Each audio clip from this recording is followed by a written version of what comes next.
Welcome back to the Oscar Project Podcast, the show where I discuss Oscar-nominated films year by year.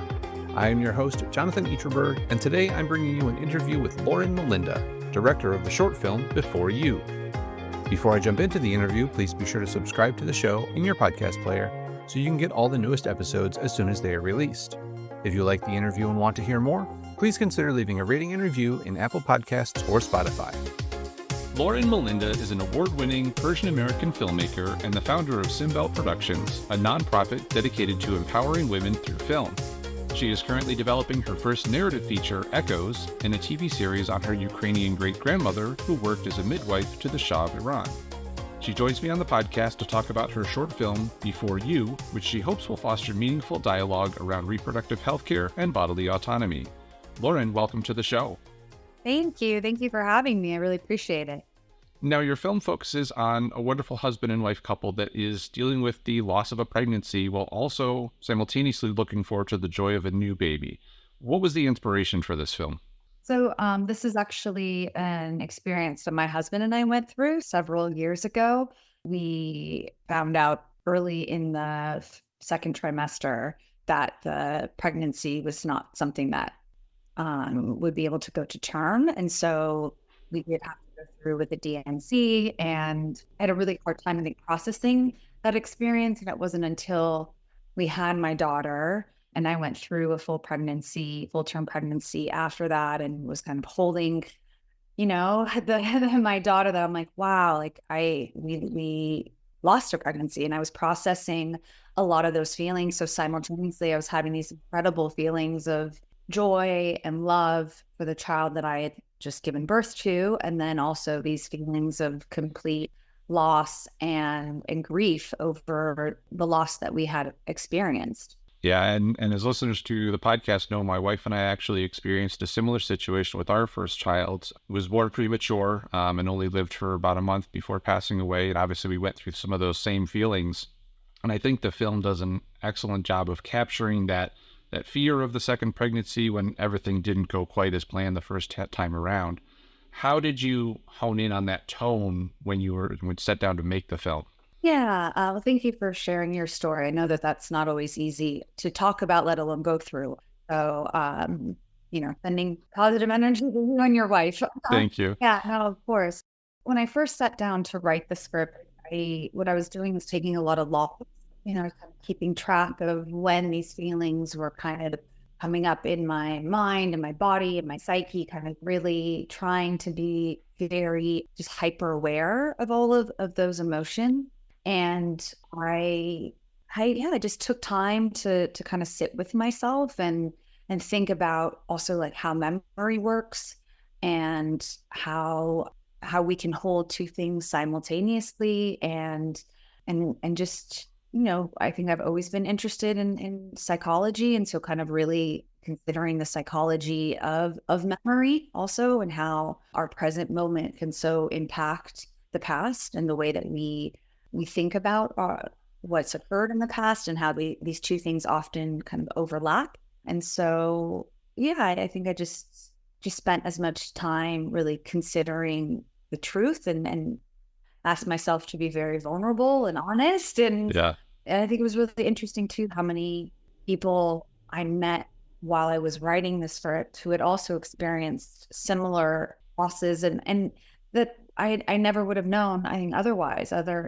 besides, kind of being open and vulnerable with our own story. We started to kind of find others who were in the same place. And it's kind of bizarre to think that had, I never come out with our story, that I never would have known of others as well. Yeah, I think that's one of the things that we found as well over the years, is that the more we tell people, the more we find out that everybody either has been through something similar or knows someone and is pretty close to someone. So It's not something that's talked about a lot, but it seems like everybody's dealt with it in some way or another. Yeah, absolutely. Absolutely. Now, in terms of your cast, you have Tala Ash as the wife Maya and Adam Rodriguez as Avi, her husband.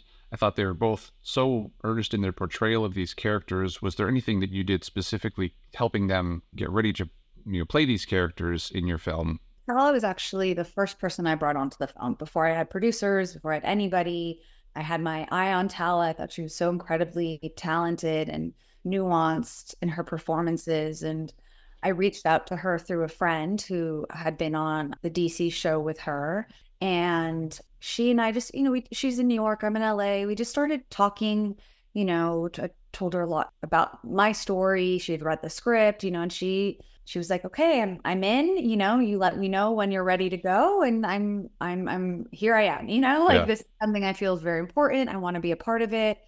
And then when I got producers on, she was also in LA for a summer. And so we started working together with my Alexander coach, Jean-Louis. And we did a couple sessions together where Tal and I worked together kind of in movement. I don't know if you know Alexander technique at all. It's all about the body and alignment and connection. And Jean-Louis primarily works with actors, but I've been working with him as a director and as a writer. Okay. And he does a lot of animal work also. And so Tal and I did this, it's called the 5 rhythms. And so it's like 5 different songs and you kind of move around the room and it's hard to explain, but it was really incredible in terms of she and I connecting to one another and finding a very safe place where we could trust each other and lean into each other. And I think it allowed me to share more of I think maybe the bodily experience, it was almost like it transferred to her. I know it sounds very opaque, but, transferred to her in some ways. And I think it also allowed her to know that I was kind of giving her my story to tell. Sure. And then, and she was just fantastic, just so honest and available, and then Adam actually was the last person to come on. We cast him a couple weeks before production when we started filming, and he came to me also through Jean-Louis because he had worked on a film with Jean-Louis in the past. And we saw them together on a Zoom call. They did a read through, and my producers and I were like, yes, they look like they are meant to be together. They're wonderful. They had just this electrical just energy together on screen. And he's such a sweet man, like here he is kind of in this very quintessential male body and, everything about, even his past work, is very masculine. And then, but he's a total softie. Like the way he talks about his wife and his kids, he's constantly like tearing up over his, like the abundancy of love he has for them, and he just understood how difficult of a situation it is, I think, for a man in this, and what his role was, not as the lead, but as a support, but also how you could play 2 emotions at once. It's like this feeling complete grief and loss, but knowing that you're also the support system. Right. I think he just got it. He really understood how to just be vulnerable, which I think I really appreciate. And then, I just did rehearsal with them, and we did more of the, movement and Alexander work. I interviewed them as a couple so that we could kind of get some backstory and they could kind of talk to each other as husband and wife. And they were wonderful. I'm so grateful to them for the time and energy they put into it. That's awesome. And I really, I like that you bring up the movement. One of my favorite parts of the film is how it's edited together. You have some really great shots where, the actor, the character is moving and it shifts from one setting to another. What were some of the challenges about putting some of those scenes together? Were they done practically? Were they done with effects? What was the thinking behind that? Yeah, so everything was done practically. There were wonderful. I love hearing that. Yeah, no. We built everything. Everything is a set except for the garage. But our production designer Danny Sistone, who's incredible. He actually built the elevator, and it was in the warehouse studio initially, and then we moved it down to the location, and he rebuilt it in the garage. And then the baby's room at the end is also built in the garage. I know everyone's like, so that was green screen. I'm like, no. No, like it's all done practically, That's awesome. Yeah. So people were moving walls and and it was all in the script, all of those transitions were very specifically written in and considered, and they all really have to do with the psychology of Maya. It was really just about working with Danny, who is, like I said, amazing. And, he came on before I had a DP. So he and I actually worked through a lot of the movement, and then, and how we could actually build these transitions in. And then once Ludo came on, we kind of, took it a step further, and then had conversations with my editor to make sure that we were getting everything that would then work in the edit. So, but yeah, no, everything practical. No idea how happy that makes me to hear you say that. Nothing against visual effects and all of that, but I just love hearing filmmakers do things practically. Yeah. Oh, I think it has such an effect on the actors too. Yeah. It's just a completely different experience. And in addition to the editing, you have a lot of great sound edits and sound moments that kind of move the action from one scene to the next. How important was it to get that sound just right, especially going back to that idea of, holding two things in your head at once, all of that stuff that you've already talked about? It was vital. Again, a lot of the sound was actually written into the script. So when they're driving and the wheels screech, I don't know if you could hear, there's like a big cry in that. So that was like written into the script.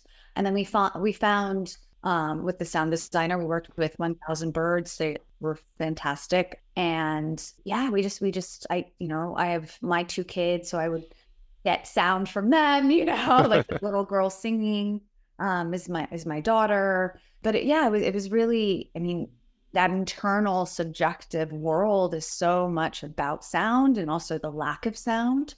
That one of the things that we spoke to my composer and to the sound designers about was like, what are those moments when there is silent, like what are the silent moments, right? And those are as important as the moments with sound. And I think they're, initially as much sound as we put in, we probably took out, like it was a real balance of, I think, always going back to what is Maya's psychology in this moment. Obviously, we've talked about some of the logistical challenges, but were there any other major challenges that you ran into making the film? I wouldn't say in making the film, but I think the language around the film has been very tricky. Even the log line is something that we have had to change multiple times, just because, obviously we're in a very politicized situation. I very much wanted to make a film that was human and not about the political situation, but inherently it's very hard to escape that. We changed the log line so many times, and there were certain words that we were using that people like, you can't use that. No, it's, yeah. So I think that was probably one of the most frustrating things. And also just how I think no matter what, the film gets pushed into a political sphere. I think when people see the film and they understand the film, they don't see it that way. But I think just hearing about it, or, oh, it's just an abortion film, right? Right. Political, Yep. I think that's been probably the most difficult thing to navigate, even from sharing the script.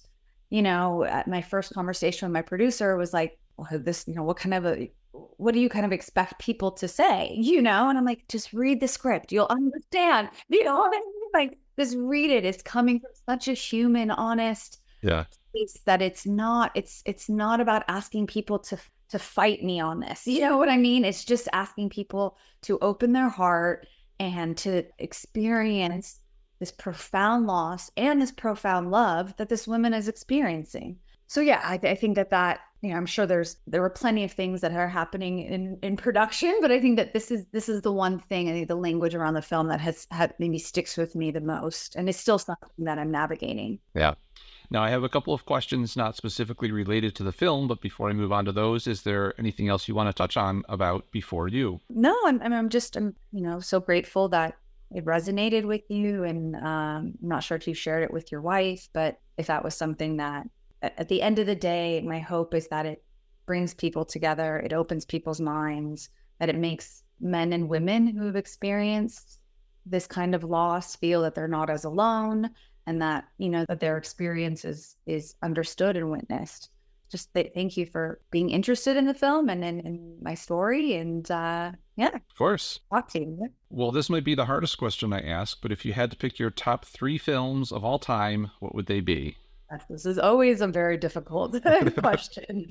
I would say the first one is the Last Year at Marienbad by Alain Resnais. It's this very surreal, beautiful, very just grandiose film about memory. And I've tried to show many of my friends the film and they all fall asleep, but it's still, to me, to this day, is probably the first film that I saw that I thought, okay, like I want to do this, because I come from the art world too. So I think I was always very interested in some of these more obscure films. But when I was moving from photography into video installation and then decided to write a film, I had a professor who sent me a whole list of films, and like Lola Montez was on that, and I still love that, by Max Ophuls. And so but I think Last Year at Marienbad is definitely one that has stayed with me. So if you haven't seen it, I definitely recommend it. I'll have to check that out. Don't watch it too late at night. It is,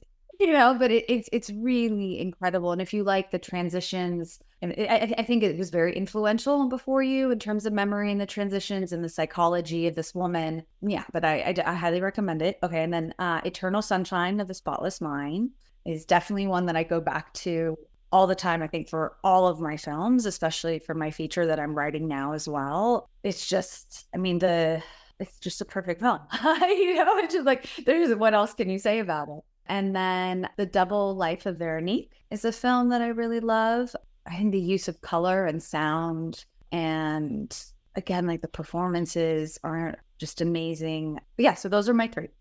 Excellent. I don't think I've had anyone recommend any of those three yet, so I'll definitely put some details in about those in the show notes. Oh, fantastic. Okay, great. Now, if you could invite any three movie characters to your next dinner party, who would they be and why? I think in a way this is actually a harder question, because then you actually have to deal with the people. So I was like, oh, that would be fun. And I was like, no. She would totally ruin the night. So my first one that came to mind was Muriel from Muriel's Wedding. Okay. She would be honest and fun, and like everyone would be laughing, and bring just a lot of like cheer. Hopefully if she's in good spirits, and then I'm kind of sneaking in another favorite film is I Am Love. So Tilda Swinton in I Am Love is incredible. She's so just poised and elegant, but she'd like come out with like a biting comment at a certain point, and that's Luca Guadagnino. That's like one of his earlier films. Yep. And then I just thought Amelie, because I think everybody likes Amelie. Yeah. I think it would bring kind of this magic and, I don't know, a little bit of fairy dust, I think, to the dinner. So yeah, it would be fun. I think that would be a fun one for sure. Yeah, it's a good question.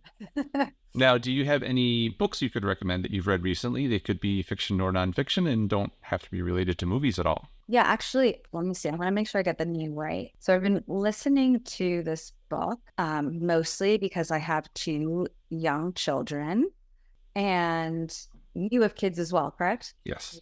Yes, absolutely. So you may actually appreciate this book as well. So yeah, it's an incredible book for parents. It's called The Anxious Generation: How the Great Rewiring of Childhood is Causing an Epidemic. Okay. So as a parent, and like even I have an 8-year-old and a 4-year-old. The 4-year-old doesn't ask for a phone, but the 8-year-old already is asking for a phone and is like asking me if I'm putting her on Instagram. And I'm like, no, I'm not putting you on Instagram, but I'm like, how, as like coming from this generation where I didn't grow up with any of the access to this this world, and also just all of the social media and how that's impacting them, so I think, I kind of veered away from some of the like thrillers I was listening to and all, and I was like, I need help. I need to know how to answer these questions, and it's just been, it's a really wonderful book. It also helps you understand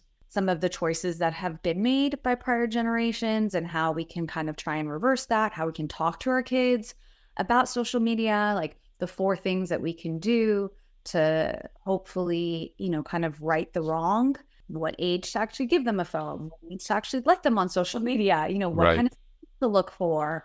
And also like just how like our generation as parents, we've become so much more cautious of letting them out into the world. and just having independence and freedom, and how that simultaneously with the social media and the phone has just created this, collision of the negativity, I guess, is, I don't know Right. what the best way to say it, but so kind of like having to grit our teeth and know, okay, let our kids have some independence, let them play outside without us hovering over them.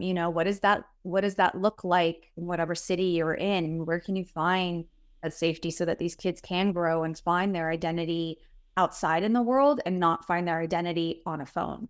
Yeah. Sounds like I hear a new movie idea I know. coming from you. I guess I was like, that's actually pretty interesting. Yeah. Now, who else from the world of film should I try and get on the podcast as a guest? Yes, absolutely. Okay, so my friend that I met at Cleveland International Film Festival, who she became my festival bestie, and we met opening night, and then we watched pretty much everything together, had lunch, dinner together. Her name is Madison Hatfield, and she wrote, directed, and acts in a short film called I Could Dom. So like I could be a dominatrix, in other words. And it's very funny. It's played everywhere. I think she's just heading towards the end of her festival run, but it's a fantastic film. She's incredible. I definitely see her moving on and making really incredible work. She's very funny, which I think also makes for a good podcast. Absolutely. So yeah, I highly, highly recommend her. Excellent. We'll see if we can get in touch with her. Yeah, I can give you her number if you like. Perfect. And lastly, before we wrap up, do you have any other projects lined up that you're working on? You mentioned a feature that you're working on, and also where can people follow you on social media to keep tabs on that?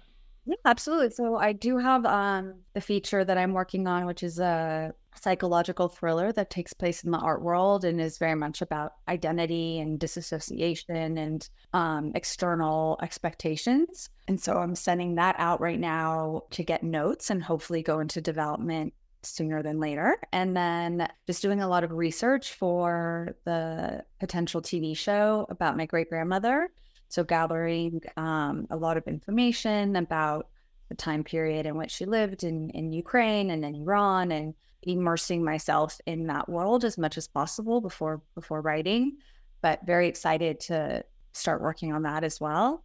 And then obviously with Simbel, we're doing a lot. I'm going to Cannes this year for the market, so that'll be very fun. And we had our first feature premiere at South by Southwest called Satisfaction, which is a really beautiful film. I'm on Instagram. I'm Lauren Melinda Film. We also have a Before You page, so Before You the Film. Or if you're interested in following Simbel, it's Simbel Productions. And then I just started a YouTube page, so hopefully putting up some interviews and panels that I've been on. But yeah. Wonderful. Plenty of places to find you. So we'll put some links to all of those so people can keep tabs on you, see your work. Thank you. Lauren, thank you so much for the time today. Really appreciated you both sharing your film, sharing your story, being so open with that, and getting to hear a little bit about what went into making it. Thank you. And same to you. I really appreciate it. It was nice to meet you. Thank you again to my guest today, Lauren Melinda. Her short film, Before You, has screened at multiple festivals, including St. Louis, Santa Fe, and Cleveland, and will continue playing at festivals throughout 2025. The Oscar Project podcast is written and produced by me, Jonathan Eaterberg, with editing assistance from Joshua Eaterberg. If you want more movie coverage, check out the Oscar Project online at theoscarproject.substack.com. I'll be back on Friday with Vicki Leslie to discuss the 1928 film Our Dancing Daughters, and next Tuesday when I interview Allison Moy Hayhurst and Mike Hayhurst about their film And Through the Portal We Go. Until then, I hope to see you at the movies.